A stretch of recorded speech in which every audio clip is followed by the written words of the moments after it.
ওমা, পিছিয়ে যাচ্ছেন কেন? আজ আর কাছে আসতে মন চাইছে না? সেদিন তো আমার খুব কাছে এসেছিলেন, আমার শরীরের প্রতিটা অঙ্গ প্রত্যঙ্গ ছুঁয়েছিলেন। সেদিন এই ভয় কোথায় ছিল?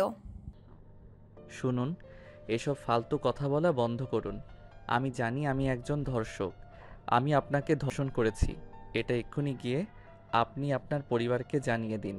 তারপর পুলিশ ডেকে এনে আমাকে গ্রেফতার করিয়ে দিন।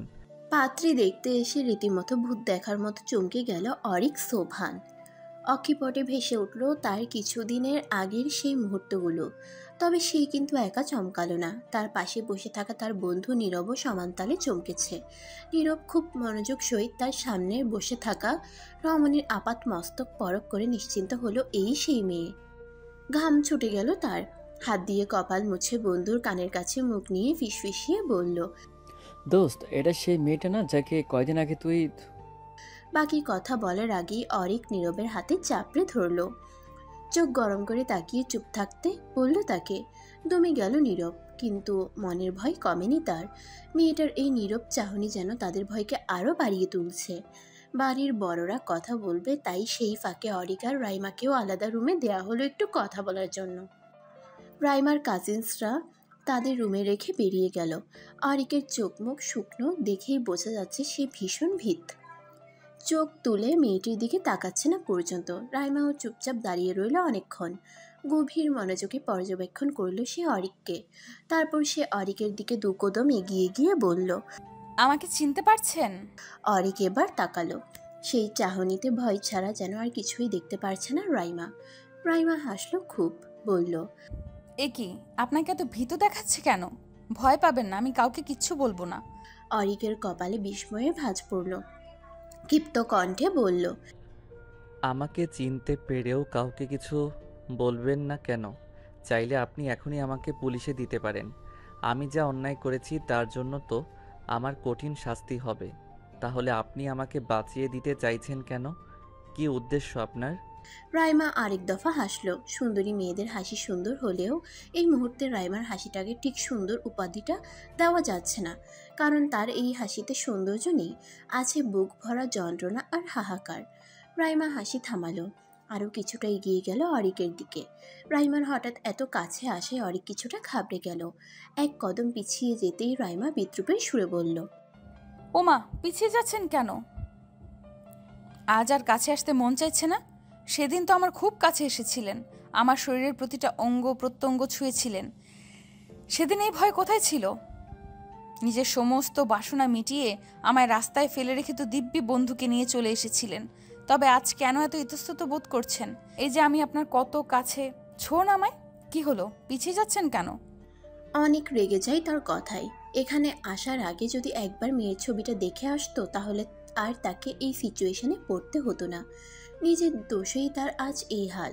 রাগে ফোঁস করতে করতে সে বলল, শুনুন, এসব ফালতু কথা বলা বন্ধ করুন। আমি জানি আমি একজন ধর্ষক। আমি আপনাকে ধর্ষণ করেছি। এটা এক্ষুনি গিয়ে আপনি আপনার পরিবারকে জানিয়ে দিন। তারপর পুলিশ ডেকে এনে আমাকে গ্রেফতার করিয়ে দিন। আর এত নাটক করবেন না, অনেক করেছেন। রাইমা এদিক ওদিক তাকিয়ে জোরে একটা নিঃশ্বাস নিল।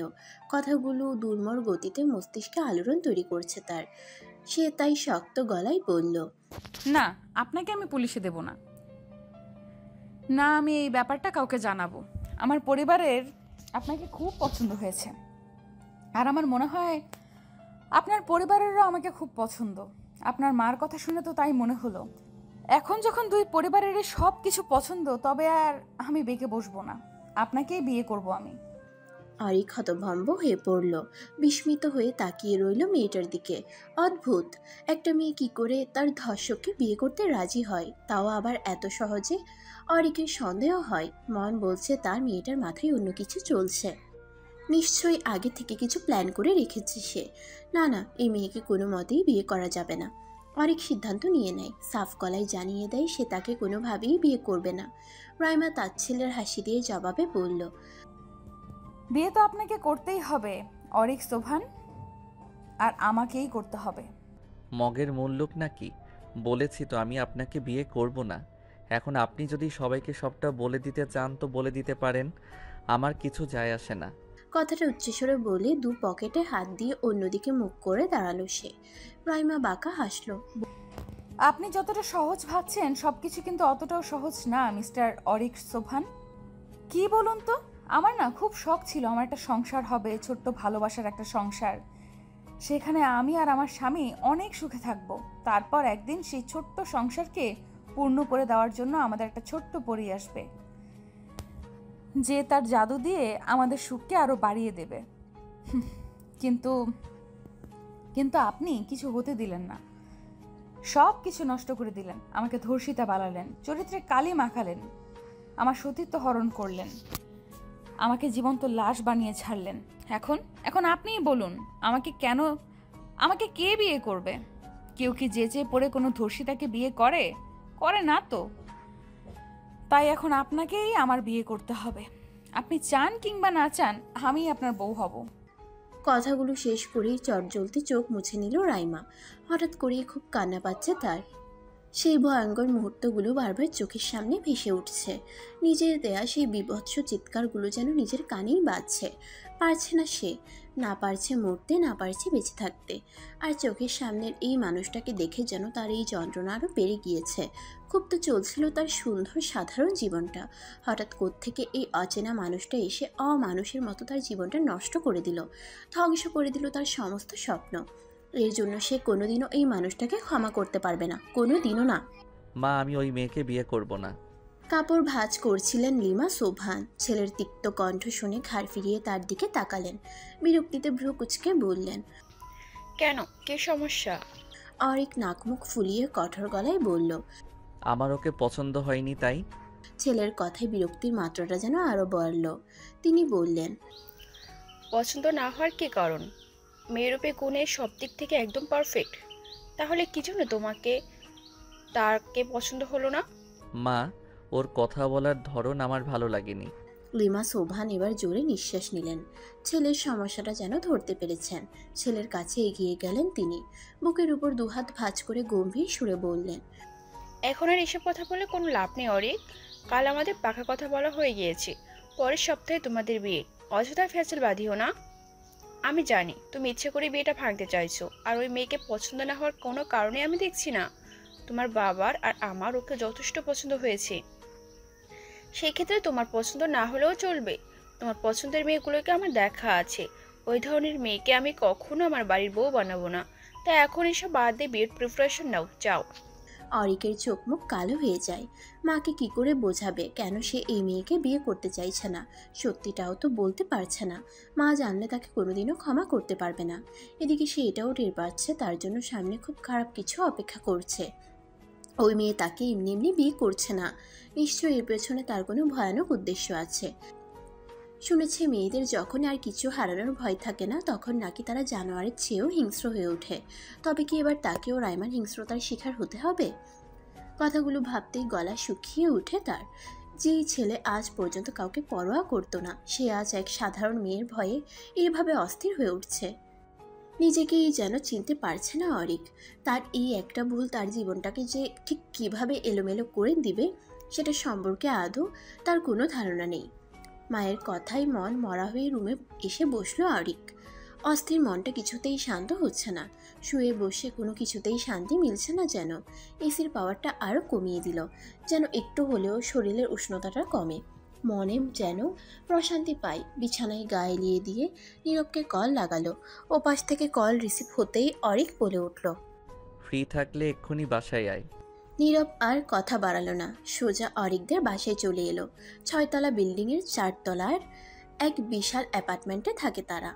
লিফট থেকে নেমে সোজা অরিকের রুমে গিয়ে ঢুকলো নীরব।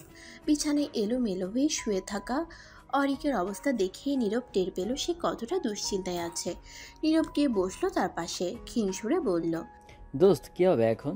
হ্যাঁ, অরিক চোখ তুলে তাকালো, খ্যাপা কণ্ঠে বলল, কি হবে সেটা আগে থেকেই জানলে কি আর এখন এত দুশ্চিন্তা করতাম? হ্যাঁ তাও ঠিক, কিন্তু দোস্ত ওই মেয়ে চাইটা কি বলতো?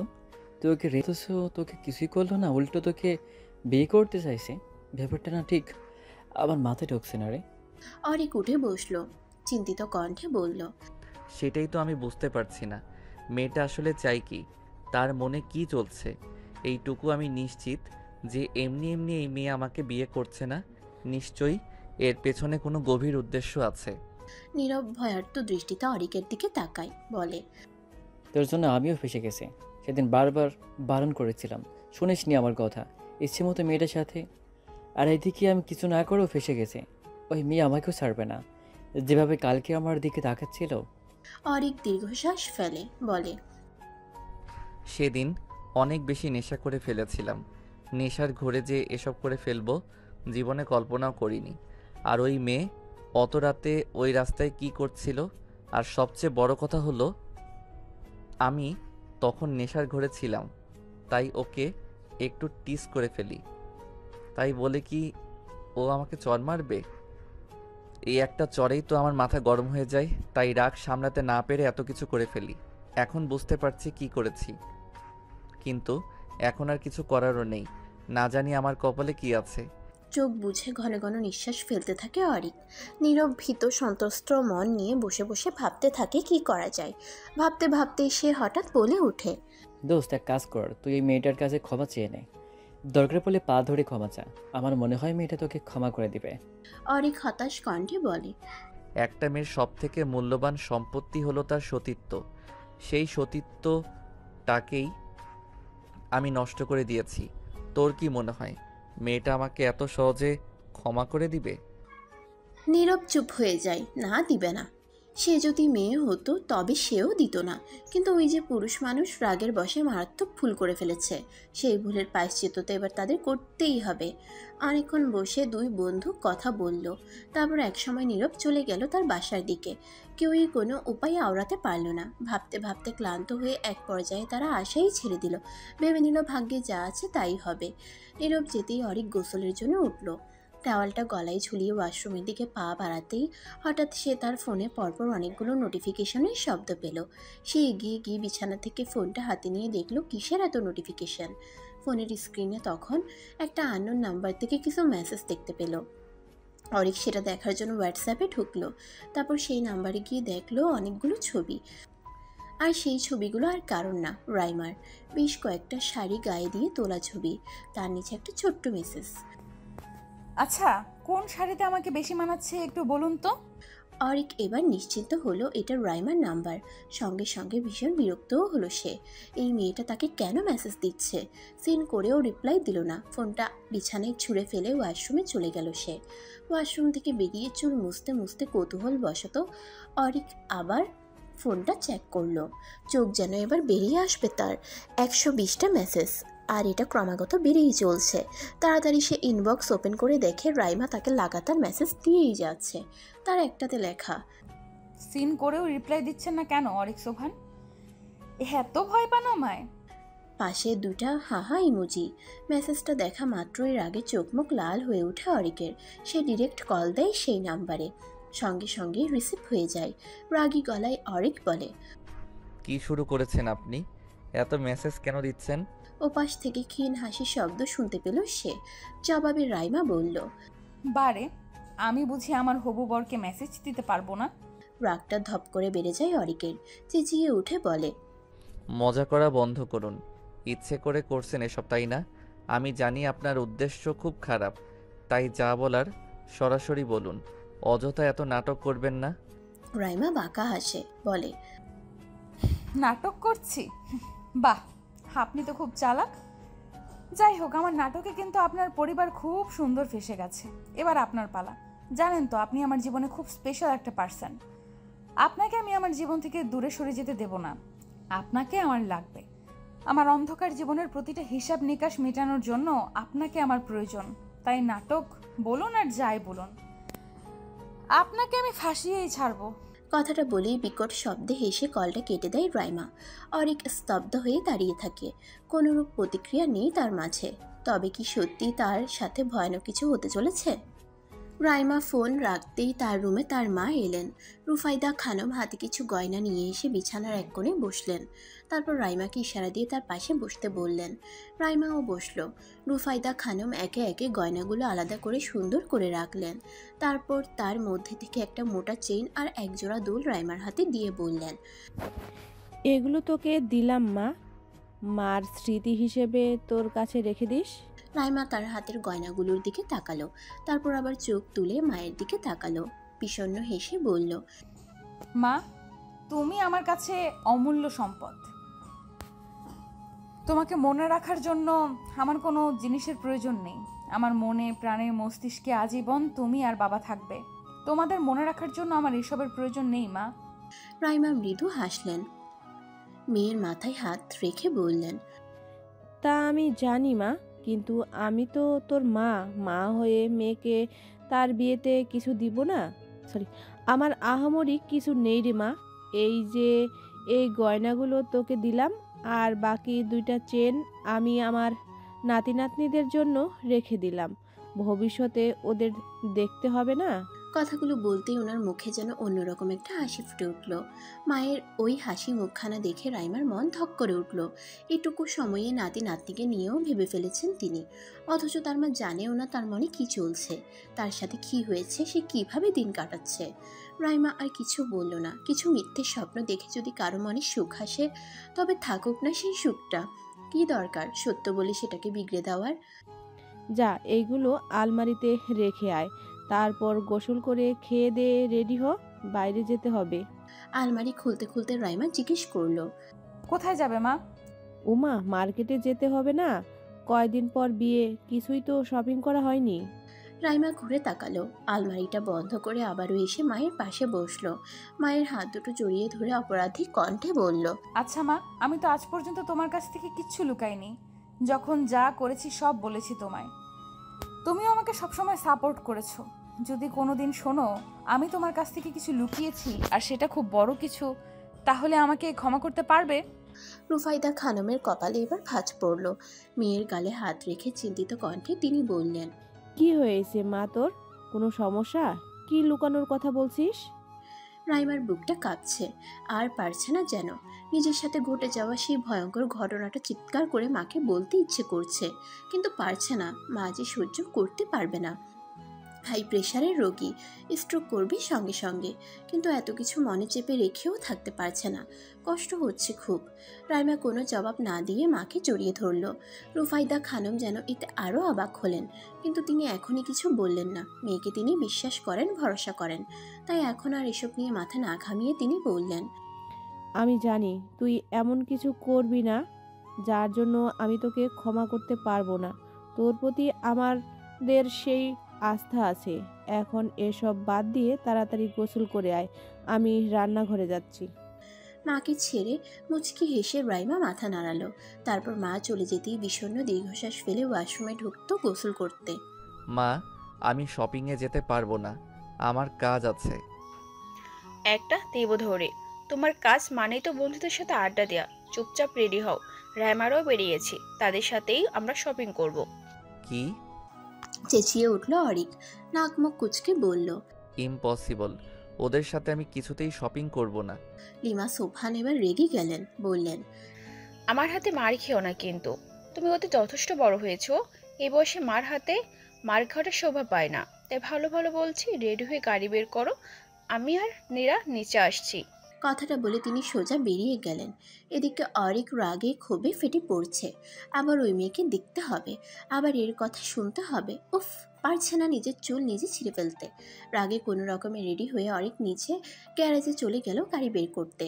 তারপর সে গাড়িটা বাইরে বের করে নীরবকে একটা কল লাগালো। কই আছিস? বাসায় কেন?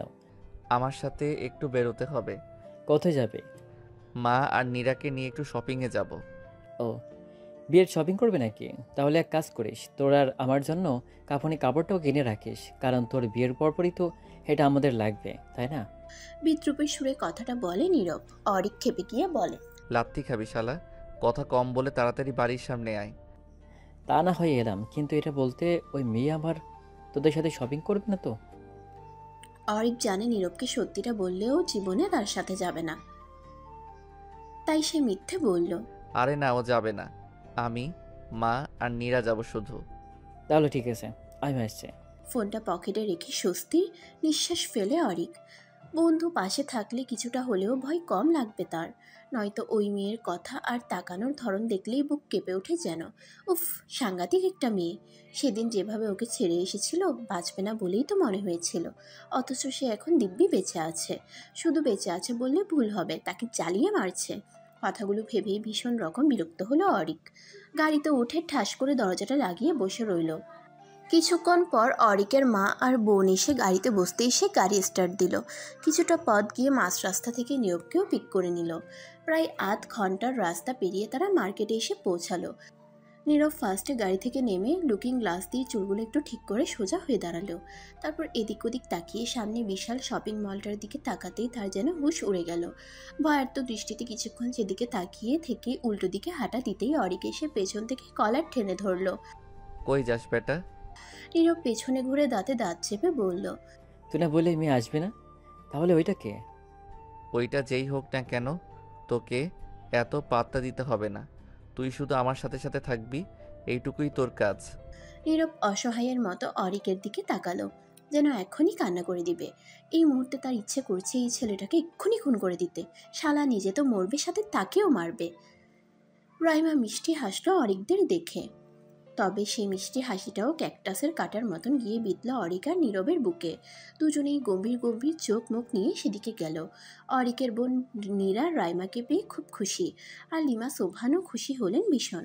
রাইমা আর তার মায়ের সাথে কিছুক্ষণ কথা বলে সকলে ভেতরে গেলেন। অরিক আর নীরব পেছন পেছন হাঁটছে, পা যেন চলছে না তাদের।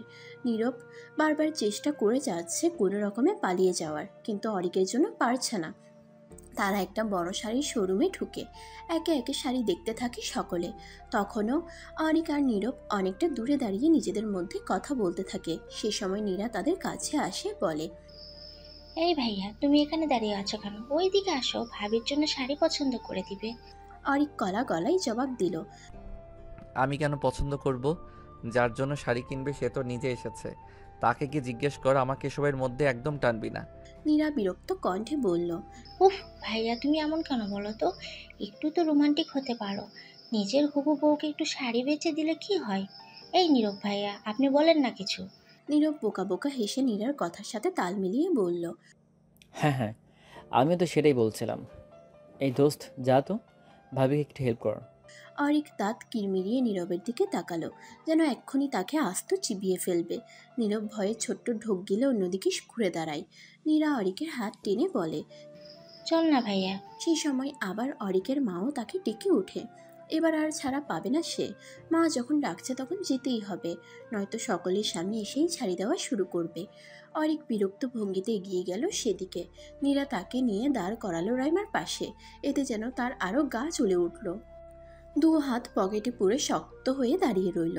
রিমা সোভান তখন একটা লাল কাঁথান শাড়ি দেখিয়ে বলল, বাবা দেখ তো এই শাড়িটা কেমন। অরিক পাত্তা না দিয়ে বলল, মা, আমি শাড়ির ব্যাপারে অত কিছু বুঝি না। কি তুমি আছো, এই যে আন্টি আছেন, তোমরা দেখো না আমাকে কেন এসবের মাঝে টানছো? স্বাভাবিকভাবেই এই কথাটা রাইমার মায়ের কাছে ভালো লাগে না। মন খচখচ করে উঠল তার। ছেলের কি তবে এই বিয়েতে মত নেই? না হলে সে এত বিরক্ত কেন? রাইমা তার মায়ের দিকে তাকিয়ে দেখে সে অবাক দৃষ্টিতে অরিককে দেখছে। সেও টের পায় তার মায়ের মনে হয়তো সন্দেহ জেগেছে। তাই সে দাঁতে দাঁত চেপে অরিককে ফিসফিসিয়ে বলে, এই যে মিস্টার, ভালোভাবে কথা বলুন। আপনার কথা শুনে যদি আমার মায়ের মনে কোনো প্রকার সন্দেহ জাগে তাহলে কিন্তু খুব খারাপ হয়ে যাবে। আপনার ইচ্ছে থাকুক আর না থাকুক, হাসি মুখে মেনে নিন সবটা। রাইমার থ্রেড শুনে রাগে দপদপ করতে থাকে অরিকের মস্তিষ্ক। এইটুকুনি একটা মেয়ে তাকে এভাবে থ্রেড দিচ্ছে, ইচ্ছে করছে। রাগটা দমিয়ে নিল, জোরপূর্বক মুখে হাসি টেনে নিল।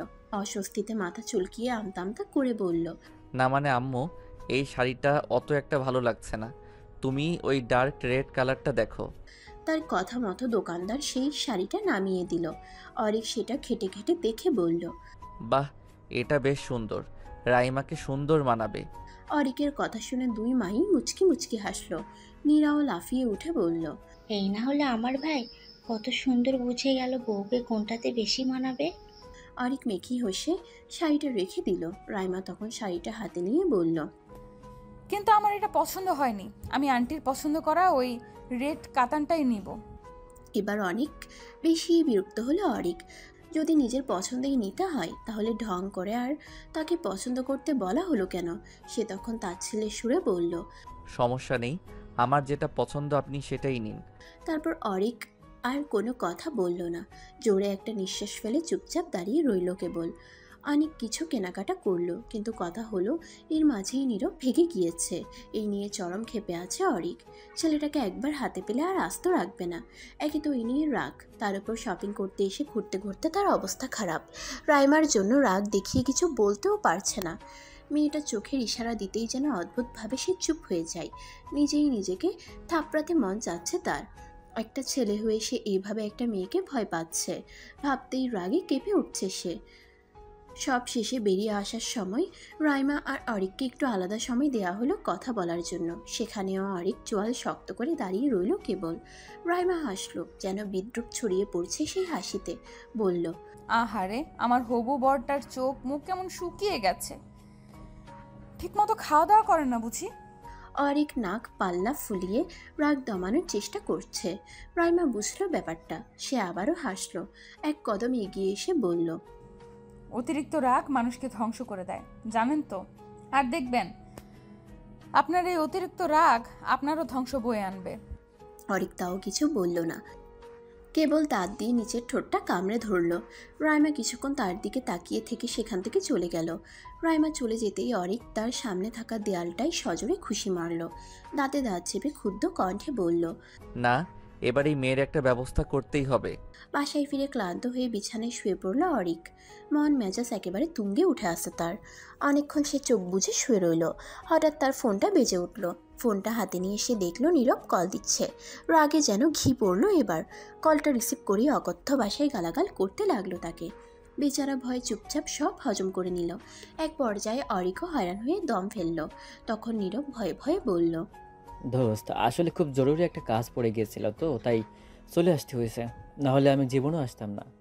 চুপ কর শালা, আমাকে এসব ফালতু কথা বলে বোঝাতে আসবি না। অরিকের ধমক শুনে নীরব আবারও চুপসে গেল। তবে নিজের মনে কিছুটা সাহস সঞ্চয় করে বলল, দোস্ত, আমার মাথায় আরেকটা আইডিয়া এসেছে। তোর বালের আইডিয়া তোর কাছেই রাখ। আরে না, একবার শুনে দেখ না। ইচ্ছে না থাকা সত্ত্বেও অরিক বলল, কি আইডিয়া? শোন, তুই একবার রাইমার সাথে আলাদাভাবে কথা বলে দেখ। তুই ওর কাছে ক্ষমা চা, একেবারে আকতি মিনতি করে ক্ষমা চাইবি। তুই ওকে বুঝিয়ে বলবি যে তোর যা হয়েছে ভুল হয়েছে। বলবি যে তুই ওকে বিয়ে করতে চাস, অন্য সবার মধ্যে একটা স্বাভাবিক স্বামী স্ত্রীর সম্পর্ক করতে চাস। এভাবে ইনিয়ে বিনি এটা ওটা বলে তুই ওকে বোঝানোর চেষ্টা করবি। তারপর দেখ ও কি বলে।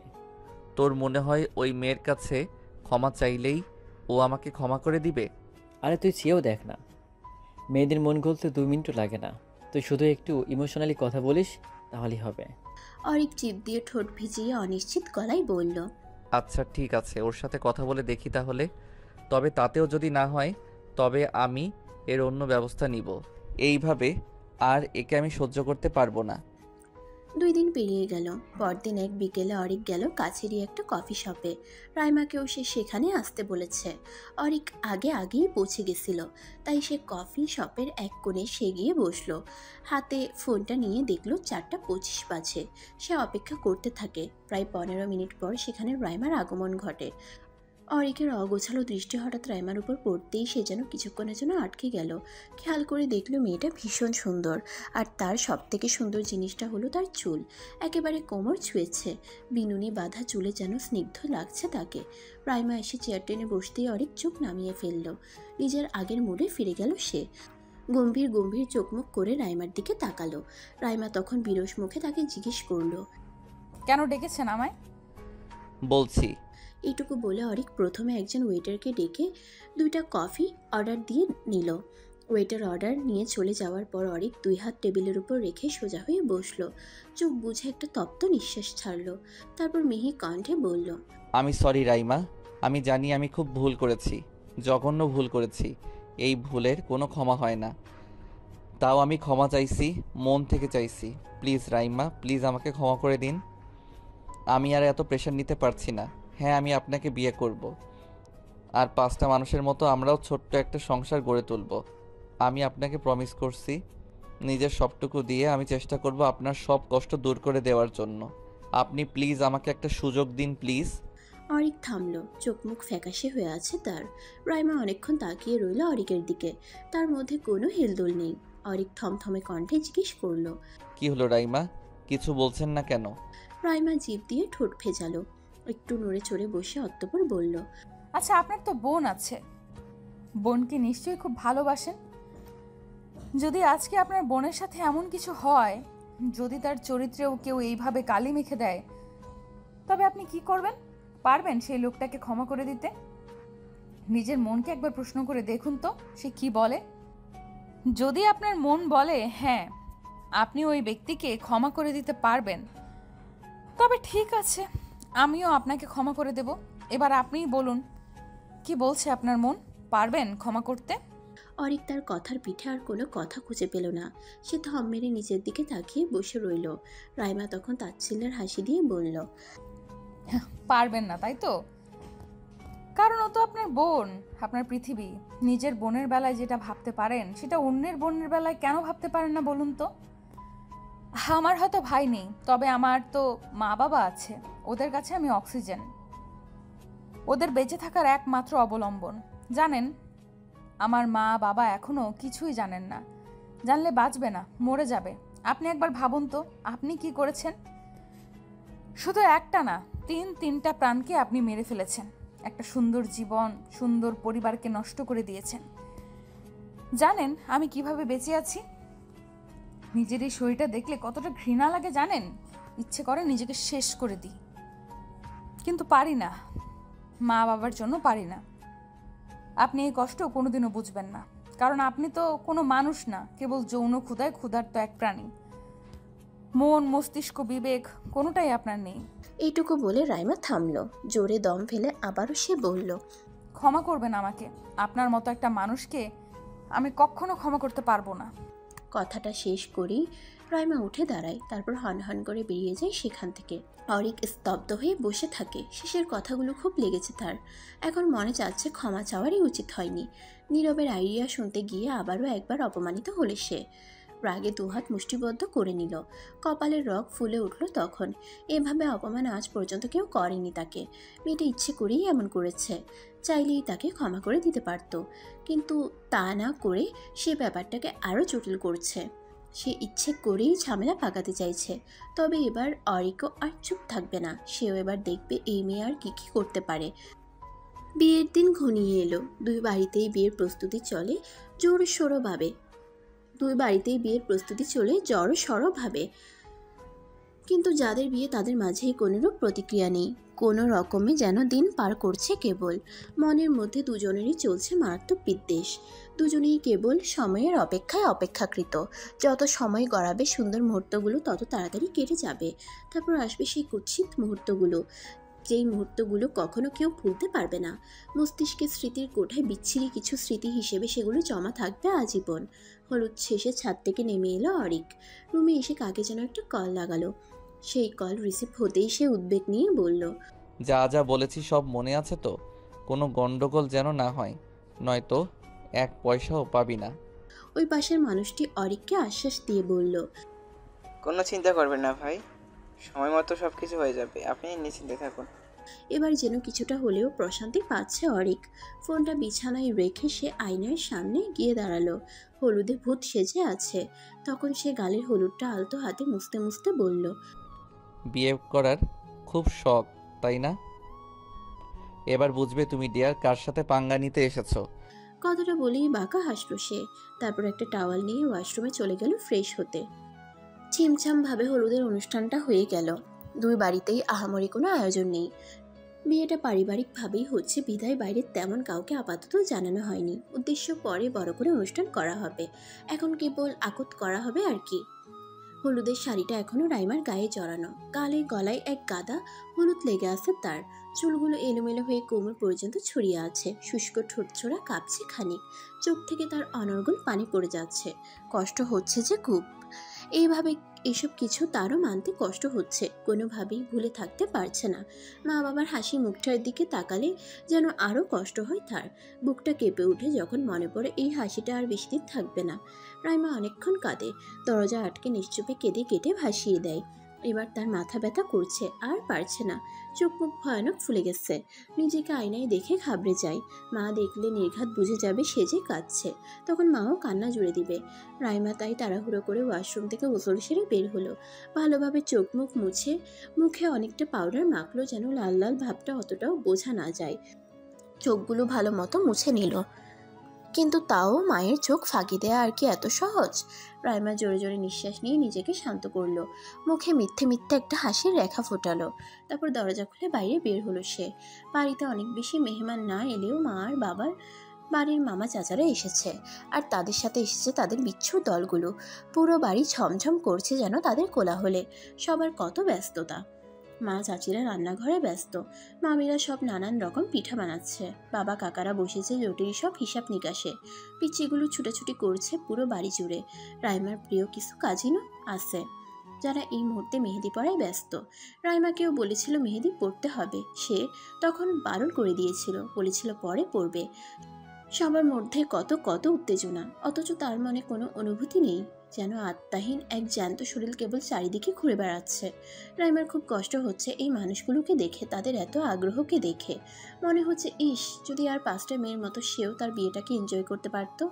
বাইরে মাগরিবের আজান হচ্ছে। দিনের আলো কেটে গিয়ে রাতের আধার তার জায়গা দখল করে নিচ্ছে। আর এই রাত পেরোলেই অরিকের বিয়ে। অরিকের বাড়িতেও কোনো আয়োজনের কমতি নেই। লিমা সোভান শৌখিন মানুষ। অনুষ্ঠানটা ছোটোখাটো পরিসরের মধ্যে হলেও তিনি কোনো জিনিসের কমতি রাখেননি। কিছুক্ষণ আগেই মেয়ের বাড়িতে এক গাদা ডালা পাঠিয়েছেন। এখন আবার নীরাকে বসিয়ে দিয়েছেন অরিকের হাতে মেহেদি দিয়ে দেওয়ার জন্য। এই নিয়ে অরিক মারাত্মক কাণ্ড ঘটিয়ে ফেলেছে। সে কোনো মতেই মেহেদি দিবে না। অন্যদিকে তার মা তাকে দেওয়াবেই। একটু হলেও মেহেদি তার হাতে ছোঁয়াতেই হবে। মেহেদি ছাড়া হলুদ সম্পন্ন হয় না, এটাই ওনার দাবি। তাই হাজার ঝড় তুফান করে অরিক বাঁচতে পারল না। শেষ পর্যন্ত তাকে তার মার কাছে হার মানতেই হলো। নীরাকে কড়া গলায় সে বলে দিল কেবল একটুখানি মেহেদি দিতে, যদি বেশি হয়েছে তবে এই মেহেদি নাকি তার গালে মাখাবে সে। নীরাকে হুমকি ধুমকি দিয়ে সে চোয়াল শক্ত করে অন্যদিকে মুখ করে বসে রইল। বেশি সময় রাখলো না। 10 মিনিট পরে নীরা বলল, ভাইয়া শেষ। অরিক ঘুরে তাকাতেই মীরা মেহেদি নিয়ে সেখান থেকে কেটে পড়ল। অরিক তার বাম হাতটার দিকে মনোযোগ দিয়ে তাকালো। হাতের তালুতে রাইমা নামটা দেখতেই যেন তার গায়ে আগুন জ্বলে উঠল। চিৎকার দিয়ে উঠল সে, নীরার বাচ্চা, তোকে খালি পাই আমি। ফাজিল হয়েছিস তাই না? থাপড়িয়ে সোজা বানাবো, অসভ্য মেয়ে। রাগে ফোঁস করতে করতে অরিক গিয়ে তার হাত ধুয়ে ফেলল। সাবান দিয়ে ঘষে ঘষে সেই নামটা উঠাতে চাইল, তাও পুরোপুরি উঠল না। হাতটা মুখের সামনে ধরে সে রাগী গলায় বলল, উফ, এই নামটাও দেখছি তার মালিকের মতো। আমার হাতে আঠার মতো লেগে গিয়েছে। শালা কপালটাই খারাপ। 1000টা ধর্ষণেও যেখানে এই দেশে মানুষের কোনো শাস্তি হচ্ছে না, সেখানে একটা ধর্ষণ করেই আমার রাতের ঘুম হারাম হয়ে গেছে। শালি একটা জিনিস আছে, একেবারে যেন দাবানল। কথাগুলো বলে বিরক্ত ভরা নিঃশ্বাস ফেলে সে নিজের রুমে চলে গেল। তারপর বারান্দায় দাঁড়িয়ে নীরবকে কল লাগালো। নীরব কল রিসিভ করতেই সে বলল, কালকে কখন আসবি? অরিকের রাগ হলেও সেও কিছু বলল না, তপ্ত কণ্ঠে বলল, ঠিক আছে, রাখছি। কল কেটে দিল সে। আকাশের দিকে তাকিয়ে আনমনে বলল, বিপদের সময় বন্ধুরাও স্বার্থপর হয়ে যায়। রাত অনেক গভীর হলো। চারদিকের হইচই নিভে গিয়ে এখন একদম নিস্তব্ধ। সারাদিনের ব্যস্ততা শেষে সবাই এখন তলিয়ে গেছে গভীর ঘুমে। ঘুম নেই কেবল 2 জোড়া চোখে। রাইমার ক্লান্ত চোখের দৃষ্টি তার দক্ষিণের জানালার পর্দাগুলোর দিকে। মুগ্ধ স্বাধীন স্নিগ্ধ বাতাসে কি সুন্দর উঠছে তারা। ইস, সেও যদি তাদের মতো মুক্ত হতে পারত, যদি পারত এই অভিশাপের জীবন থেকে নিজেকে মুক্তি দিতে। অন্যদিকে বারান্দার কোণে দাঁড়িয়ে আরেক জোড়া চোখ আকাশ দেখতে ব্যস্ত। আগে কখনো সে এভাবে আকাশ দেখেনি। তবে আজ কেন? আজকের দিনটা কি অন্য দিনের চেয়ে একটু ভিন্ন? হয়তো তাই। কাল তো আবার তার বিয়ে, জানে হবে না, তাও আপাত দৃষ্টিতে বলা তো যায়। কাল তার বিয়ে, তারও একটা বউ হবে। বউ, এই শব্দটা মাথায় আসতেই তার রাইমার কথা মনে পড়ে গেল। রাইমার শুকনো মুখটা ভেসে উঠল তার চোখের সামনে। হঠাৎ করেই কেন যেন তার মনে হলো মেয়েটার সাথে সে খুব বেশি অন্যায় করে ফেলেছে। আজ যদি এমনটা না হতো, এটা যদি একটা স্বাভাবিক বিয়ে হতো, তবে সে হাসি মুখে রাইমাকে মেনে নিত। মেয়েটা মায়াবী, বড় বড় চোখগুলোতে অসম্ভব মায়া আছে তার। কিন্তু এখন সে মায়ার বদলে এই চোখ জোড়াতে দেখা যায় কেবল আক্রোশ, যেন উপচে পড়া আগুনের লাভা। কি ভয়ঙ্কর সেই চাহনি! চোখ বুঝে জোরে নিঃশ্বাস নেয় অরিক। না, দুর্বল হলে চলবে না। সে তার সিদ্ধান্তে অটল। আগে থেকেই সব প্ল্যানিং করা, এবার শুধু কালকের দিনের অপেক্ষা। বরযাত্রী কনের বাড়িতে পা রাখতেই শোনা গেল এক মারাত্মক ঘটনা। কনেকে নাকি পাওয়া যাচ্ছে না। মিনিটে সে খবর ছড়িয়ে পড়ল চারদিকে। বরের আর বরণ হলো না। অরিকের বাড়ির লোকজনও যেন আকাশ থেকে পড়ল। রাইমার বাবা দুশ্চিন্তা আর ভয়ে একেবারে ভেঙে পড়লেন। রাইমার চাচা মামারা কোনো রকমে মেহমানদের ভেতরে আনলেন। বাড়ির মধ্যে হইচই পড়ে গেছে। ভেতরের রুম থেকে রাইমার মায়ের কান্নার শব্দ শোনা যাচ্ছে। এদিকে বর পক্ষের মানুষজন সব হতভম্ব হয়ে বসে আছে, যেন এখনও তারা কিছু বুঝে উঠতে পারছে না। তবে এসব কিছুর মাঝেও যে খুব নিশ্চিন্ত সে হলো অরিক। তার মধ্যে কোনো ভাবান্তর নেই, যেন সে এই মুহূর্তটার জন্যই আগে থেকে অপেক্ষা করছিল। একটু আড়াল হয়ে অরিক কাউকে একটা কল লাগালো। কলটা রিসিভ হতেই সে বলল, মেয়েটাকে কোথায় রেখেছিস? ও পাশের ব্যক্তিটি তখন অবাক কণ্ঠে জবাব দিল, ভাই, আমরা তো এখনো ওই মেয়েকে কিডন্যাপ করতে পারিনি। বাড়ির পেছন দিকটায় আমরা আছি, সুযোগ বুঝে কাজটা হয়ে যাবে, আপনি কোনো চিন্তা করবেন না। টনক নড়ল অরিকের। তার লোকেরা যদি রাইমাকে কিডন্যাপ না করে থাকে তাহলে ওই মেয়ে কোথায় গেল? অরিক চিন্তিত গলায় বলল, আচ্ছা, এক কাজ কর, তোরা আপাতত এখান থেকে চলে যা, প্রয়োজন পড়লে আবার ডাকবো তোদের। ঠিক আছে ভাই। কলটা কাটল অরিক। এসব চিন্তার কালো মেঘ তার মনেও হানা দিল। সে বাড়ির ভেতরে গিয়ে খেয়াল করলো সবার চোখ মুখ থমথমে, যেন কেউই ব্যাপারটা মেনে নিতে পারছে না। অরিক শুকনো ঢোক গিলল। রাইমার বাবা স্তব্ধ হয়ে বসে রইলেন রুমের এক কোণে, যাকে এটা ওটা বলে ভরসা দিচ্ছে তার ছোট ভাইরা। অরিক গিয়ে সেখানে বসলো, মৃদু সুরে জিজ্ঞেস করলো, রাইমা ঠিক কখন থেকে নিখোঁজ হয়েছে আপনারা কিছু জানেন? সেখানে থাকা রাইমার ছোট মামা জবাবে বলল, প্রায় ঘন্টা দেড়েক আগে। মেয়েটা বাইরে ছিল, আসলে মন খারাপ ছিল তো, তাই তার বাগানের সামনে দাঁড়িয়েছিল। এতটুকু পর্যন্ত ওর কাজিনরা দেখেছে। তারপর হঠাৎ করে আমার মেয়ে ওকে রেডি করানোর জন্য ডাকতে এসে দেখে বাগানের কোথাও ও নেই। ইনফ্যাক্ট পুরো বাড়ির কোথাও নেই। ফোনটা তার রুমে পড়ে আছে। এই যে 2 ঘন্টা হতে চললো, তাও তো ওর কোনো খবর পাওয়া যাচ্ছে না। ওর কোনো ফ্রেন্ডের বাসায় খবর নিয়েছেন? যদি ওদের কারোর বাসায় যেয়ে থাকে? চেনা পরিচিত সব জায়গায় খোঁজ নেওয়া হয়েছে, কথাও নেই। অরিকের মুখটা চুপসে গেল। অবচেতন হয়ে পড়ে থাকা রাইমার বাবার মুখ থেকে এবার কিছু আওয়াজ বেরুলো। তিনি কাঁপা কাঁপা গলায় বললেন, আমার মেয়েটাকে সবাই খারাপ বলছে যে ও নাকি কোন ছেলের হাত ধরে পালিয়ে গিয়েছে। কিন্তু আমি তো চিনি আমার মেয়েকে। আমার মেয়ে কখনো এমন কোনো কাজ করতে পারে না যেটাতে তার মা বাবার অসম্মান হবে। নিশ্চয়ই আমার মেয়ের সাথে কোনো অন্যায় হয়েছে, না হলে আমার মেয়ে কখনোই এমনটা করতে পারে না। এই বলে তিনি অস্থির হয়ে পড়লেন। অরিক বিধ্বস্ত নয়নে চেয়ে রইল মানুষটার দিকে। মেয়েকে কিছুক্ষণের জন্য হারিয়ে যেন পাগলপ্রায় অবস্থা হয়েছে তার। একটু আগেও রাইমার নিখোঁজ হওয়ার খবরটা শুনে ভীষণ খুশি হলেও এখন তার আর ভালো লাগছে না। অন্য সবার মতো তার মনও দুশ্চিন্তায় ভরে গেল। কোথায় গেল মেয়েটা? এমনটা তো নয় যে তাকে বিয়ে করবে বলে পালিয়ে গিয়েছে। সেই তো চেয়েছে বিয়েটা করার জন্য। তাহলে এখানে কি তৃতীয় কারোর হাত আছে? অরিক ভাবতে থাকে। রাইমার বাবা এবার ভীষণ অস্থির হয়ে ওঠেন, যার জন্য ওনার শরীর দুর্বল হয়ে পড়ে। সবাই মিলে হাজার বুঝালেও তিনি বুঝছেন না। বারবার উঠে বাইরে চলে যেতে চাইছেন। মেয়ে নাকি নিজেই খুঁজে বের করবেন, কিন্তু এখন বাইরে গেলেই তার শরীরের আরও অবনতি ঘটবে, তাই বাকিরা তাকে আটকানোর চেষ্টা চালাচ্ছে, কিন্তু উনি শুনবেই না। এসব দেখে অরিক ওনার পাশে বসে ওনার হাত দুটো জড়িয়ে ধরল। রাইমার বাবার ভেজা চোখগুলো অরিকের মুখের উপর গিয়ে স্থির হলো। অরিক চাপা নিঃশ্বাস ফেলল, নিজেকে কিছুটা ধাতস্থ করে বলল, এত অস্থির হবেন না আঙ্কেল, রাইমা ঠিক চলে আসবে।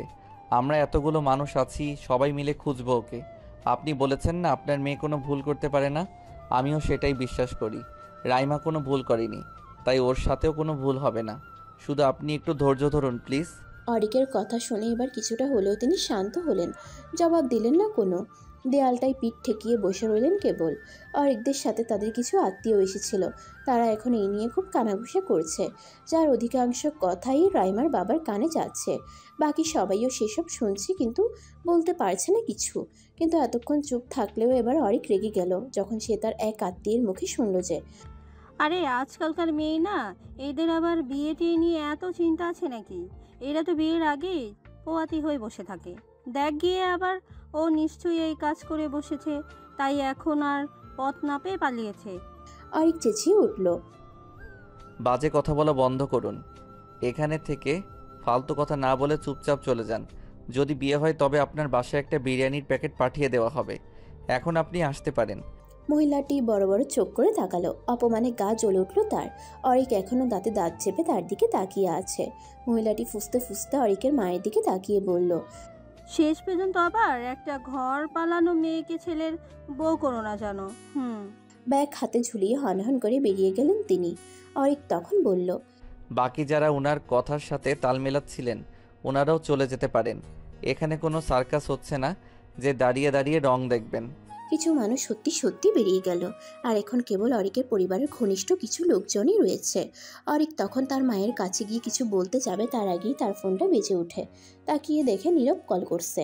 কলটা কেটে দেয় সে, কিন্তু সঙ্গে সঙ্গেই আবার কল চলে আসে। অরিক এবার বিরক্ত হয়ে বাইরে গেল। তারপর তার কলটা রিসিভ করলো।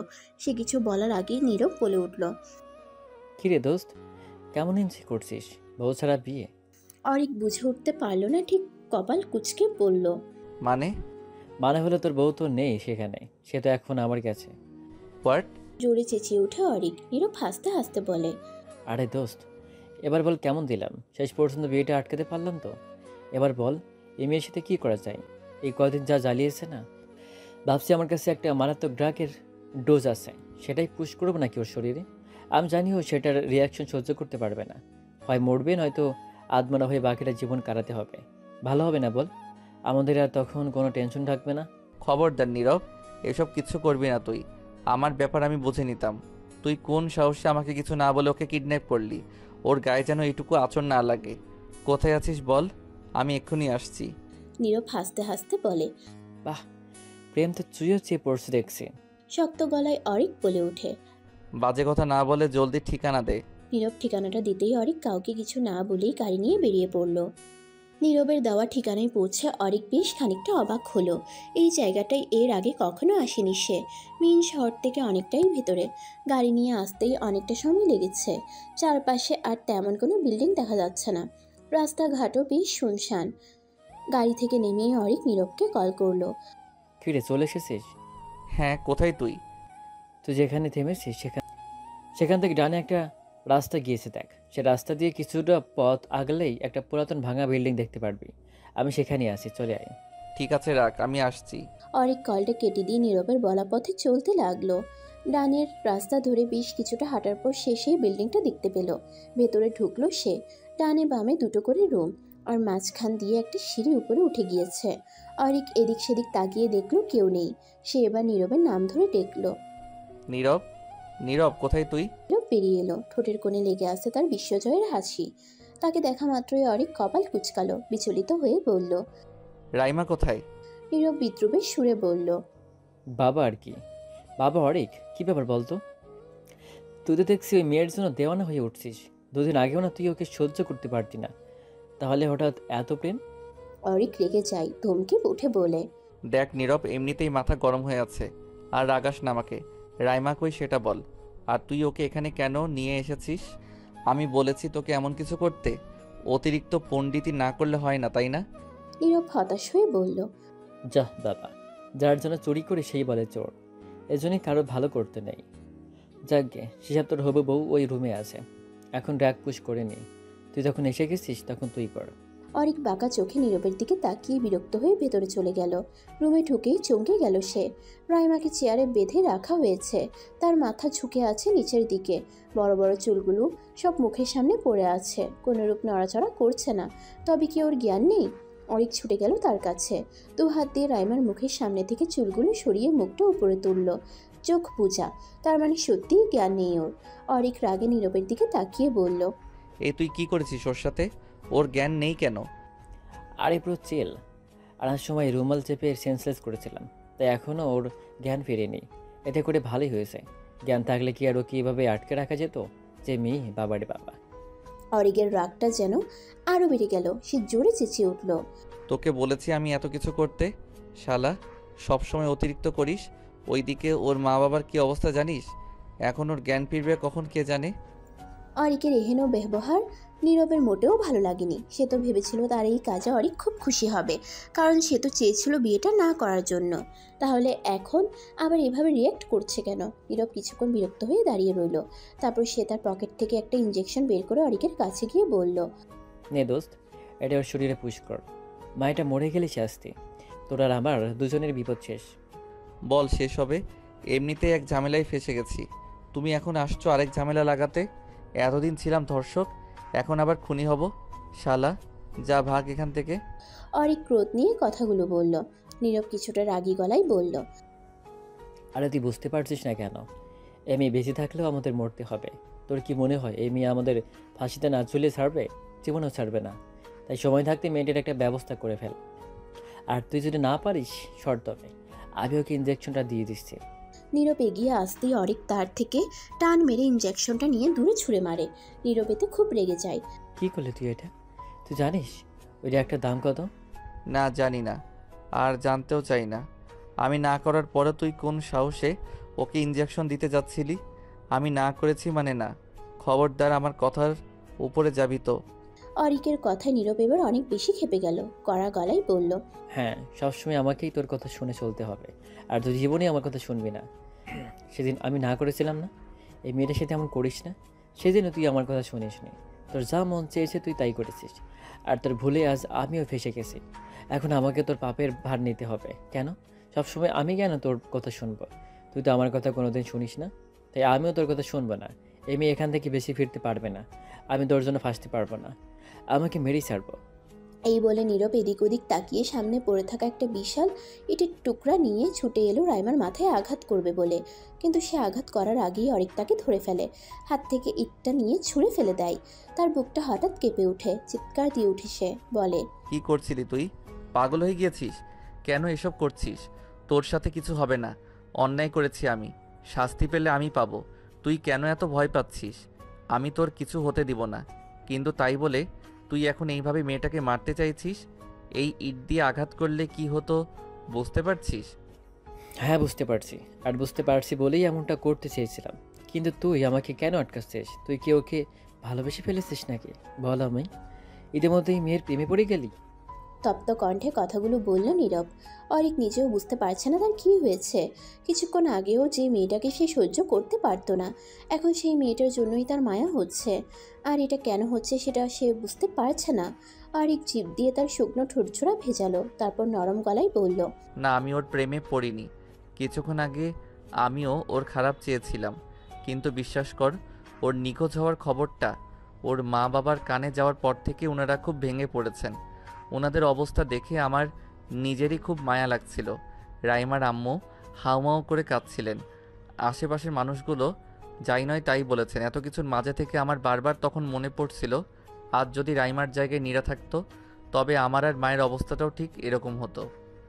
আমি জানি ও বেঁচে থাকলে আমারই ক্ষতি, কিন্তু মারা গেল ওর পুরো পরিবারে ক্ষতি। ওকে ছাড়া ওর পরিবার নিঃস্ব, যেমন আমরা আমাদের নীরাকে ছাড়া। তাই আমি এখন পারছি না রে, নিজের একটা ভুলকে ঢাকতে এখন আমি একসাথে এতগুলো প্রাণ নিতে পারবো না। প্লিজ দোষ ছেড়ে দে মেয়েটাকে। আমি তোকে প্রমিস করছি তোর কিছু হবে না। আমি আমার ঘাড়ে সব দোষ তুলে নিব, আর রাইমাকেও আমি বোঝাবো। কিন্তু এখন আপাতত তুই একটু বোঝ প্লিজ। অনেক বোঝানোর পর নীরব বুঝল। মনের ভেতর বিশাল ক্রোধ নিয়ে এসে রাইমার বাঁধন খুলে দিল। মেয়েটার এখনো জ্ঞান ফেরেনি। আর কোনো উপায় অন্তর না দেখে অরিক তাকে কোলে তুলে নিল। তারপর আস্তে করে গাড়িতে গিয়ে বসালো। গাড়ির ভেতরে থাকা একটা পানির বোতল থেকে কিছুটা পানি নিয়ে তার চোখে মুখে পানির ঝাপটা দিল। তারপর সে গিয়ে বসলো ড্রাইভিং সিটে। নীরবকে অনেক গুছিয়ে তাদের সাথে নিল। সে গাড়ি স্টার্ট দেওয়ার আগে তার ফোনটা বেজে উঠল। হাতে নিয়ে দেখলো তার মা কল দিচ্ছে। কলটা রিসিভ করলো সে। তার মা তখন উৎকণ্ঠা নিয়ে বলল, তুমি আবার কোথায় গিয়েছো অরিক? তোমাকে না পেয়ে তো এখানে সবার টেনশন আরো বেড়েছে। সে মৃদু এসে বলল, আর টেনশন করতে হবে না মা, সবাইকে বলে দাও রাইমাকে পাওয়া গিয়েছে, ও এখন আমার সাথেই আছে। আমরা বাসায় আসছি। চোখের ভারী পল্লবগুলো মেলে ধরতে কষ্ট হচ্ছে। শরীরটা যেন অবশ লাগছে। হাত পা নাড়াতে পারছে না। মাথায় চিনচিন ব্যথা করছে। চোখগুলো যখন খুব কষ্টে একটু মেলল রাইমার কাছে, তখন মনে হলো চারপাশটা যেন সাদা ধোঁয়ায় পরিপূর্ণ। কিছু দেখতে পাচ্ছে না সে। শরীরটা ভার হয়ে আছে। কষ্ট করে আস্তে আস্তে তাকানোর চেষ্টা করলো রাইমা। প্রথমেই বুঝে উঠতে পারল না সে কোথায় আছে। আবছা চোখের দৃষ্টি পাশে অরিকের উপর পড়তেই তার মস্তিষ্ক যেন জেগে উঠল। একটু নড়ল, ভ্রু কুঁচকালো। নিজেকে অরিকের গাড়িতে আবিষ্কার করে চমকে গেল সে। গলা দিয়ে কথা বেরোচ্ছিল না, তাও কষ্ট করে সে বলে উঠল, আমাকে কোথায় নিয়ে যাচ্ছেন? রাইমার কণ্ঠ শুনে অরিক তার দিকে তাকালো, স্বস্তির নিঃশ্বাস ফেলে বলল। যা জ্ঞান ফিরেছে তাহলে। রাইমা জোরে জোরে নিঃশ্বাস নিচ্ছে, বুঝে উঠতে পারছে না কিছু। পেছনে তাকিয়ে দেখলো নীরব আছে। এবার সে অনেকটা অস্থির হয়ে উঠল, ক্ষিপ্ত কণ্ঠে দম নিয়ে বলল, আমাকে কোথায় নিয়ে যাচ্ছেন আপনারা? আবার আমার সাথে কি করতে চাইছেন? গাড়ি থামান বলছি, প্লিজ গাড়ি থামান। আমি আপনাদের সাথে কোথাও যাব না, গাড়ি থামান। রাইমা অনেক বেশি অস্থির হয়ে উঠল, গাড়ির দরজা ধরে টানাটানি করতে লাগলো। অরিক এক হাতে তাকে বাধা দেওয়ার চেষ্টা করে বলল, শান্ত হন রাইমা, আমরা আপনাকে নিয়ে আপনার বাসায় যাচ্ছি, অন্য কোথাও আমরা যাচ্ছি না। দেখুন এটা আপনার বাসার রাস্তা। রাইমার এবার খেয়াল করলো, হ্যাঁ এই রাস্তাটা পরিচিত তার। তাও সে ঠিক শান্ত হতে পারল না। নিজের হাত থেকে এক ঝটকায় অরিকের হাতটা সরিয়ে দিয়ে বিচলিত কণ্ঠে বলল, তার মানে এতক্ষণ আমি আপনাদের কাছে ছিলাম? কই, আমার তো কিছু মনে পড়ছে না। আমার তো মনে আছে আমি আমার বাগানে ছিলাম, হঠাৎ তখন কেউ একজন পেছন থেকে আমার মুখে কিছু একটা চেপে ধরে, আর তারপরে আস্তে আস্তে আমার শরীর অবশ হয়ে যায়। তার মানে এসব আপনার কাজ? আমাকে অজ্ঞান করে আবার আপনারা আমার সাথে খারাপ কিছু করেছেন? কেন কেন আপনারা আমার সাথে এমন করছেন? কি ক্ষতি করেছি আমি আপনাদের? কেন করছেন আমার সাথে এমন? রাইমা কাঁদতে আরম্ভ করে। অরিক আর না পেরে গাড়িটা রাস্তার একপাশে দাঁড় করায়। গাড়ি থেকে নেমে যেতে দেখে রাইমা দ্রুত গাড়ি থেকে নেমে যেতে চায়, কিন্তু অরিকের জন্য পারে না। অরিক রাইমার দুই বাহু চেপে ধরে তাকে তার দিকে ঘুরিয়ে নেয়। তারপর সে রাইমার চোখের দিকে তাকিয়ে নরম সুরে বলে, আমাদের ভুল বুঝছেন রাইমা, আপনার সাথে খারাপ কিছু হয়নি, বিশ্বাস করুন। আপনি এখন একদম ঠিক আছেন। আর হ্যাঁ, এটা সত্যি যে এসব কিছু নীরব করেছিল। ও চেয়েছিল আপনার সাথে যেন আমার বিয়েটা না হয়। আমার বন্ধু তাই আমাকে বাঁচাতে এসব করেছে, কিন্তু আমার বোঝানোর পরও বুঝেছে ওর কোনো দোষ নেই রাইমা, যা দোষ সব আমার। আমি আপনাকে রেপ করেছি, আপনাকে মানসিক কষ্ট দিয়েছি, তার জন্য শাস্তি দিতে হলে আমাকে দিবেন, কিন্তু প্লিজ ওকে ক্ষমা করে দিন। আমার জন্য ও ফেসেছে। সেদিন ও আমাকে অনেক বাধা দিয়েছিল, কিন্তু আমি শুনিনি। সব দোষ আমার রাইমা, প্লিজ আপনি ওর উপর আমার ড্রাইভার চাপাবেন না, ও সত্যিই নির্দোষ। কথাগুলো বলতে গিয়ে গলা কাঁপছিল অরিকের। সে তখন রাইমাকে ছেড়ে দিয়ে তার সিটে হেলান দিয়ে বসে চোখ বুঝল। রাইমা নিষ্প্রভ তাকিয়ে রইল তার দিকে। পেছনে নীরব স্তব্ধ হয়ে বসে রইল। সে বুঝতে পারছে তার বন্ধু এখন তার ভুলের জন্য অনেক বেশি পস্তাচ্ছে, কিন্তু সময় থাকতে তো আর সে বুঝল না। পিনপত নীরবতা কাটিয়ে অরিকের নির্লিপ্ত কণ্ঠটা বেজে উঠল। সে ঘাড় কাত করে রাইমার দিকে তাকালো, ক্ষীণ সুরে বলল, আমি জানি না রাইমা আপনি আমাকে কেন বিয়ে করতে চাইছেন, তবে এইটুকু জানি এই বিয়েটা আর 5টা বিয়ের মতো স্বাভাবিক না। বিয়ের পরও হয়তো আপনি আমাকে ক্ষমা করতে পারবেন না, হয়তো স্বামী হিসেবে মেনেই নেবেন না কোনো দিন। আমার ভুলের জন্য আমি এখন ভীষণভাবে অনুতপ্ত। আমি জানি আপনি সেটা বিশ্বাস করবেন না। আজকে আমি আপনার মা বাবাকে দেখে উপলব্ধি করতে পেরেছি যে আমি কত বড় ভুল করেছি।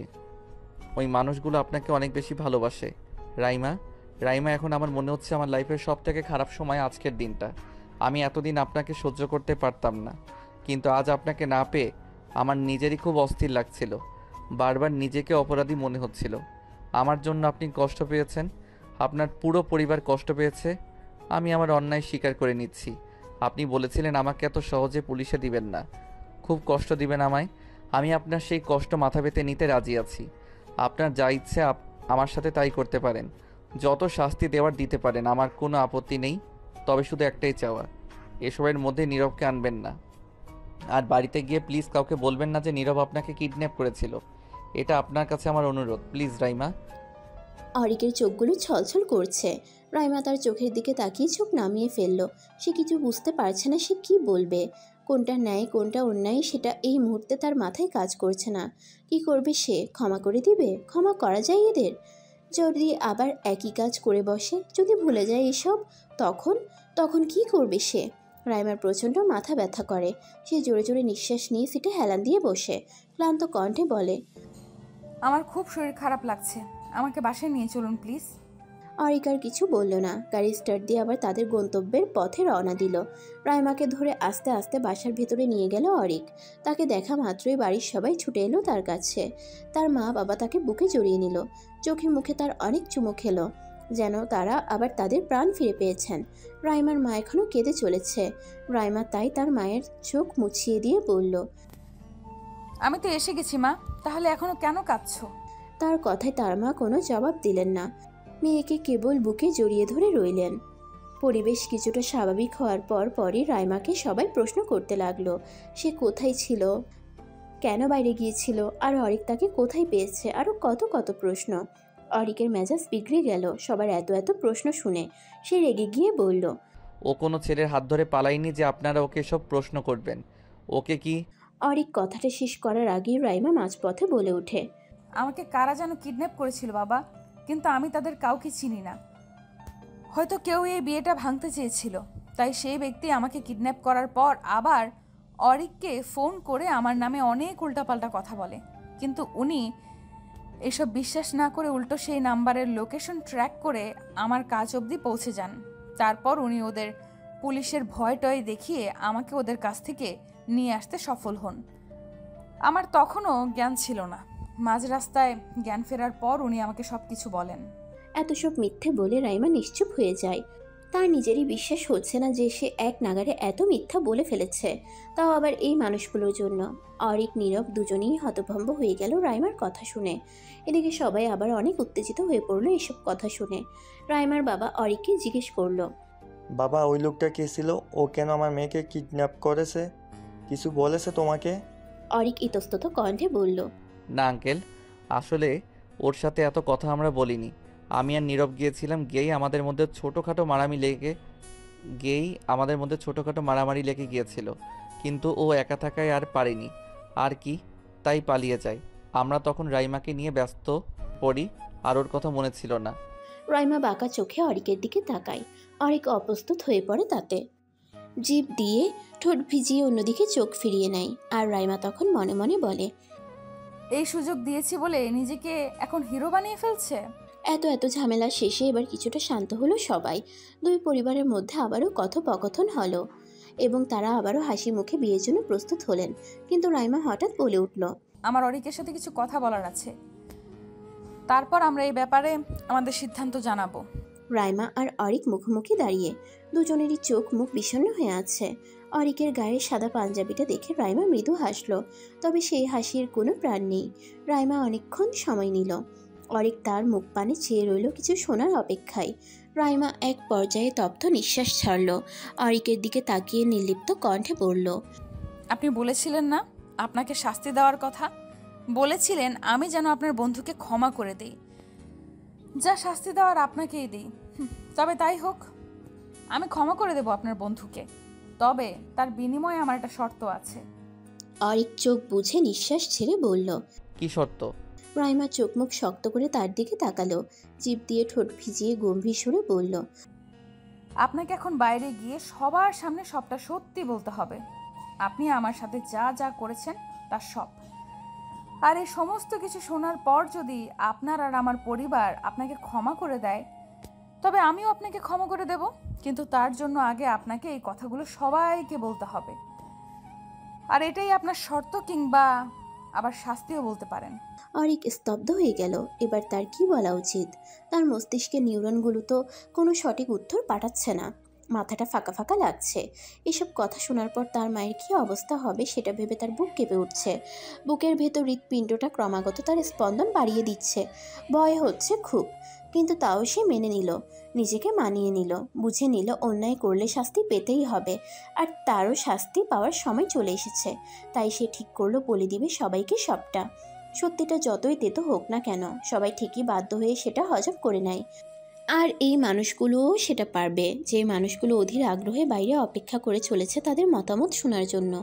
অরিক জোরে দম নিল, হাত দিয়ে কপালের চুলগুলো পেছনে ঠেলে দিয়ে বলল, ঠিক আছে, আমি সবাইকে সবটা বলবো। দুজনেই শক্ত মনে ড্রয়িং রুমে সকলের সামনে গিয়ে দাঁড়ালো। সবার উৎসুক দৃষ্টি তাদেরকে ঘিরে, যেন সবাই একটা হ্যাঁয়ের অপেক্ষায় মত্ত। অরিক নিজেকে শক্ত করলো, কিন্তু মায়ের মুখের দিকে তাকাতেই যেন তার বুকটা ফেটে যাচ্ছে। ইস, তখন যদি এই মুখটা একবার তার মনে ভেসে উঠত, তবে জীবনেও এই ঘৃণ্য কাজটা সে করতে পারতো না। অরিকের শরীর ঘামছে, বুকটা কাঁপছে। সে নিজেকে শান্ত করার চেষ্টা করে বলল, আমার সবাইকে কিছু বলার আছে। অরিকের মা জবাবে বললেন, হ্যাঁ বাবা, আমরা তো তখন থেকে অপেক্ষা করছি তোমাদের মতামত শোনার জন্য। কি সিদ্ধান্ত নিয়েছো বলো? সিদ্ধান্তের কথায় পরে আসছি মা, তার আগে আমার জন্য কিছু বলার আছে। সবাই বুঝতে পারছে না অরিক ঠিক কী বলতে চাইছে। রাইমার বাবা তখন বললেন, ঠিক আছে বাবা, বলো তুমি কি বলবে, আমরা শুনছি তোমার কথা। অরিক এবার একবার মায়ের দিকে তাকালো তো একবার রাইমার দিকে তাকালো। বুক ধরফর করছে তার, মাথার চুলগুলো ঘামে লেপ্টে আছে। অরিক চাপা দীর্ঘশ্বাস ফেলল, নিজেকে সর্বোচ্চ কঠিন করে বলল, মা, আমি অনেক বড় ভুল করে ফেলেছি। আমি জানি তুমি আমার সেই ভুলের কথা জানার পর আমাকে কখনোই ক্ষমা করতে পারবে না, তাও ক্ষমা চাচ্ছি। শুনেছি সন্তান হাজারটা ভুল করার পরও মা তাকে ক্ষমা করে দেয়, তাই ক্ষমা চেয়ে নিলাম। যদি পারো কোনোদিন আমায় ক্ষমা করে দিও। অরিকের মা হতভম্ব হয়ে তার ছেলের দিকে চেয়ে রইলেন। কি বলছে সে? তার মাথায় কিছুই ঢুকছে না, তাই রেগে গেলেন তিনি। ধমক দিয়ে বললেন, কি সব বলছো বলো তো? কি অন্যের কথা বলছো? আমি তো কিছুই বুঝতে পারছি না। বলছি মা, সবটা বলছি। মা, 1 মাস আগে এক রাতে আমি বলেছিলাম না আমি আজ রাতে নীরবের বাসায় থাকবো। সেই রাতে আমি নীরবের বাসায় না থেকে পার্টিতে চলে যাই। সেখানে অনেক মানুষ ছিল, আর আমাদের বয়সী ছেলেমেয়েরা সব তখন নাচ গান আর ড্রিঙ্কস করাতে ব্যস্ত ছিল। ওই সময় আমি ওইসব খেয়ে ফেলি, অনেকটাই খেয়ে ফেলি। আর তারপর আমার মাথা কাজ করা বন্ধ করে দেয়। সারা রাত উন্মাদের মতো নাচানাচি আর ড্রিঙ্কস করার পর ভোরের দিকে আমরা সেখান থেকে বের হই।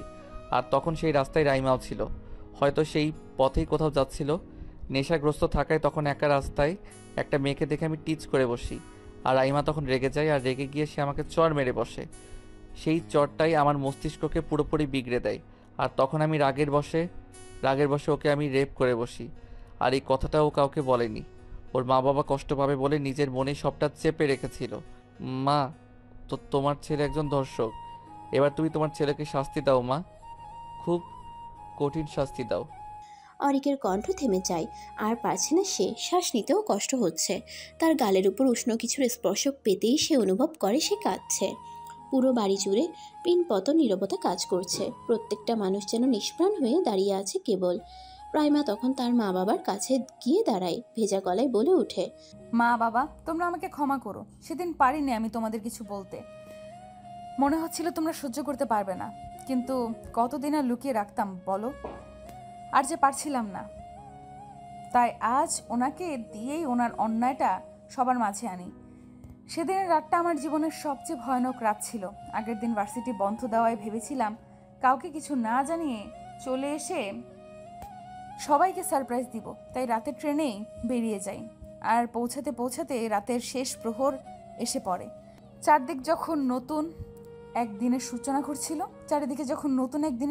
ঘটছিল, অন্ধকারের পর যখন আবারও পৃথিবী নতুন আলোতে সাজতে প্রস্তুতি নিচ্ছিল, ঠিক সে সময় আমার জীবনের আলোটা নিভে যায়, আমার জীবনটা অন্ধকারে ঢেকে যায়।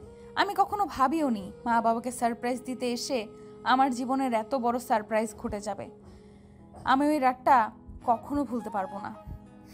তবে আমি তোমাদের জন্য জীবনের এই কালো অধ্যায়টাকে সাথে নিয়ে এগিয়ে যেতে পারবো। এবার তোমরাই সিদ্ধান্ত নাও আমার এখন কি করা উচিত। নিস্তব্ধতার বুক ছিঁড়ে রাইমার মায়ের গগন বিদারী কান্নার শব্দ শোনা গেল। সেই কান্নার তীক্ষ্ণ সুর সকলের হৃদয়কে যেন খান খান করে দিচ্ছে। রাইমা এবার তার মাকে আর আটকালো না, মায়ের সাথে সেও চিৎকার করে কাঁদতে লাগলো। এই মুহূর্তটার অপেক্ষায় যে ছিল সে। কবে সে একটু মন খুলে কাঁদতে পারবে, কবে তার মায়ের বুকে মাথা রেখে তার কষ্ট লাঘব করতে পারবে। এবার শান্তি পাচ্ছে সে, ভীষণ শান্তি। রাইমার পরিবারের সবার চোখ থেকেই সমান তালে জল পড়ছে। তারা যেন এখনো বিশ্বাস করতে পারছে না কিছু, এত কিছু হয়ে গেল এই মেয়েটার সাথে, অথচ তারা কেউ কিছুই বুঝলো না। নিজেদের বোকামিতে নিজেরাই এখন মাথা চাপড়াচ্ছে।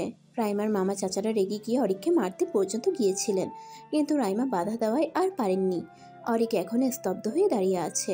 ওইদিকে লিমা সোভান কাপা কাপা হাতে তার ফোনটা হাতে নিলেন। তারপর কার একটা নাম্বারে কল করে বললেন, আমার ছেলে একজন ধর্ষক, আপনারা এসে তাকে গ্রেপ্তার করুন। আমি আমার ছেলের সই জায়গায় আছি, আপনারা প্লিজ চলে আসুন। সবার আর বুঝতে বাকি ছিল না তিনি কাকে কল দিয়েছেন। সকলেই এবার শান্ত হয়। অরিকের মা বোন নীরব হয়ে বসে আছে। তারা আজ থেকে এক ধর্ষকের মা আর বোন। কথাটা ভাবতেই কলিজা কেঁপে উঠল তাদের। তাও একটা টু শব্দ করলো না কেউ। অরিক এক পলক মায়ের দিকে তাকিয়ে আবার চোখ নামিয়ে ফেলল। তার মনে হলো সে আর তার এই মুখ কোনোদিন মাকে দেখাতে পারবে না। পুলিশ এলো, তদন্ত করলো অনেক। অরিক আবারও তার শব্দ স্বীকার করলো। মায়ের সামনে তার ছেলেকে গ্রেফতার করে নিয়ে যাওয়া হলো। ছেলের বিয়েতে এসেছিল এক বুক আনন্দ নিয়ে, সেই আনন্দ এখন বিষাদে পরিণত হলো। তিনি এখন বাড়ি ফিরে যাবেন, তবে শূন্য বুকে। একজন ধর্ষকের তো এটাই প্রাপ্য। যাওয়ার আগে রাইমার পরিবারের প্রত্যেকটা মানুষের কাছে তিনি ক্ষমা চেয়েছেন, আর তারাও তাকে ক্ষমা করে দিয়েছেন। অরিক বর্তমানে জেলে। রাইমার বলা শেষ কথাগুলো এখনও তার মস্তিষ্কে বিচরণ করে। কি পরিমাণ কষ্ট পেলে একজন মা তার ছেলেকে নিজে পুলিশের হাতে তুলে দেয় জানেন? হয়তো জানেন না, কিন্তু আজ থেকে জানবেন। আমি আপনাকে চাইলেই ক্ষমা করে দিতে পারতাম, কিন্তু আমার বিবেক আমাকে সেটা করতে দেয়নি। তাই আমি বাধ্য হয়েছি এত কিছু করতে। পারলে আপনি আমাকে ক্ষমা করে দিবেন, আর আমি আশা করি আল্লাহও আপনাকে ক্ষমা করে দিবেন হয়তো। আর হ্যাঁ, একটা কথা, আপনাকে আমি কোনো দিন ভুলবো না। আমার এই 23 বছরের জীবনে আপনি আমার এক চির স্মরণীয় অধ্যায়, কালো অধ্যায়, যে অধ্যায়কে আমি আমার জীবন থেকে কখনোই মুছে ফেলতে পারবো না, কখনোই না।